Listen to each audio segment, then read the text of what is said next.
camera. Straight camera. The Stylo. What's up, guys? Third Trick here. I'm gonna do my first review video on a phone that I've had now for about 2 or 3 weeks. On Boost Mobile, it's the LG Stylo. So named because of the stylus on the LG body, which is neat. All in all, it's a pretty decent phone. I think I'll start out with the features on paper, the specs, and I'll kind of elaborate on what they are and how they relate to the phone's use. So the first thing that is the most obvious thing about the phone is that it's 5.7 inches. This is a pro and a con. It's a pro because it's very immersive when you get into the phone's use, watching videos, really just consuming media, which I think is going to be a big selling point for people who might want to buy this phone. It's a con in that it's on the cusp of one-handed use. I have average size hands, mostly palm though, so I have kind of small fingers. Like, it's weird when I hold a Whopper, but I'm still pretty well able to use the phone. Because of the size of my hands, I'm a two-handed user anyway. So when you get into the, I guess when you get into the meat and potatoes of the specs, it comes with Android 5.1 Lollipop, which to date is the newest version that's not in beta testing or alpha testing. It is release, so it has a light skin, light-ish. LG has a skin that they put over, and then there's also some Boost icons and stuff like that put in. A little bit of bloatware from Boost as well. On my version of the phone, though, I was able to delete a lot of the crap that came with it, your icon packs, Boost wallet, like all that stuff. Some people probably find it really useful, but just not me. Now, your display it's IPS, which is good, and it's Gorilla Glass, so it's a little bit more durable. It's less likely to scratch. It's Gorilla Glass 3 as well, which doesn't glare. The first version of Gorilla Glass, like, oh man, you had to be in complete darkness not to get glare, and they've really come a long way in their technology, so kudos. It is an HD display, but not full HD, not 1080.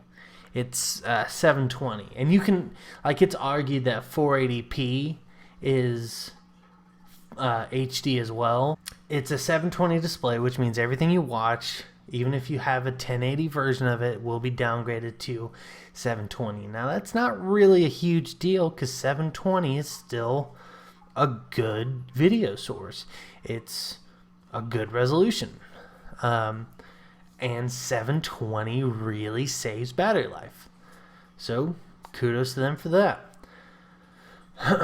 You have an 8 megapixel rear camera and a 5 megapixel front camera. Now, the thing is, unless you're buying a phone for the camera, you're going to have a roundabout experience. And this isn't really something I even think about anymore. It's like I get a phone, I'm like, oh yeah, there's a camera. I expect a front and back facing camera, period. Quality is never even questioned. I'm just like, oh cool, it's got that. As far as rear and back, the rear is standard 8 megapixels, which you're gonna get on a lot of prepaid phones in this price range. 5 megapixel on the front is actually pretty good. You actually have some phones coming out that have BGA cameras on the front still. As far as the cameras go, it's it's just round, like it's average. Where LG kind of saves himself is with laser focus and the dual LED flash, which I'll get into in a minute. It does take a 32 gigabyte micro SDHC. Now I had an SDHC card of mine and it was kind of wonky, so I switched it to a 16 gig class 4 and it worked perfectly fine. Results may vary. It's a quad-core processor, 1.2 gigahertz. Now this might not mean as much to most. It's a 410.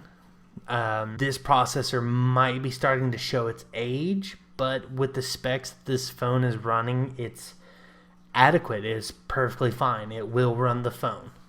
The fact that it's quad-core is kind of the saving grace.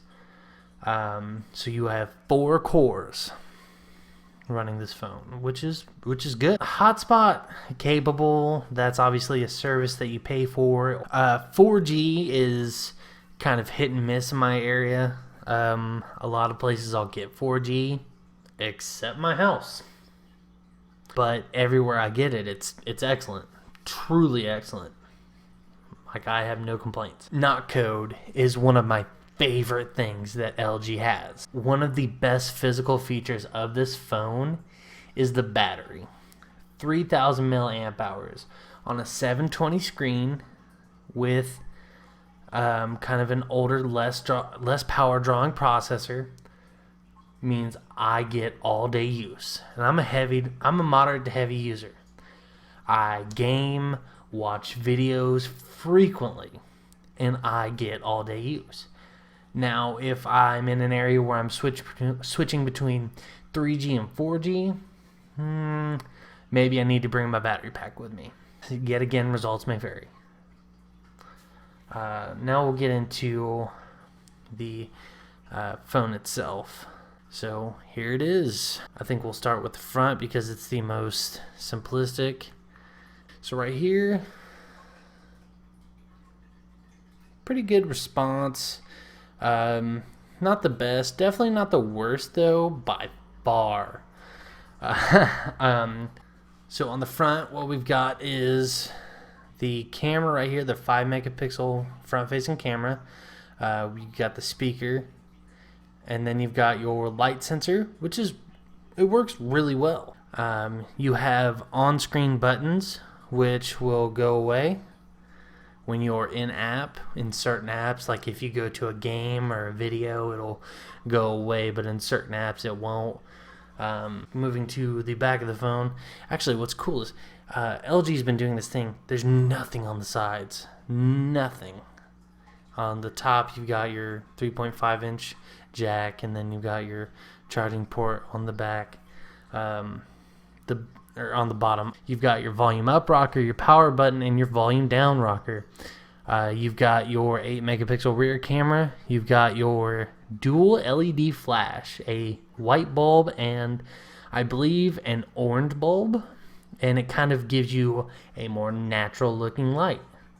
Really good for low light situations. You've also got laser focus, which is amazing because it focuses so quickly and so well. I wish they would have put this on the bottom because it makes me feel like I'm not on a phone from the 80s. You've got your stylus. The Stylo. Which isn't like a normal stylus. It's very thin at the top. As far as it goes, I haven't been able to get the stylus to work with a knock code, but that's weird. Works very well. Supposed to be used with the quick memo feature, I think, because there's no, like on the notes, how they have you pull the stylus out and it's like, do you want a screen cap, or are you trying to highlight some stuff? No, that's not, it doesn't do that here. I think this is it's just kind of a simple thing, which is cool.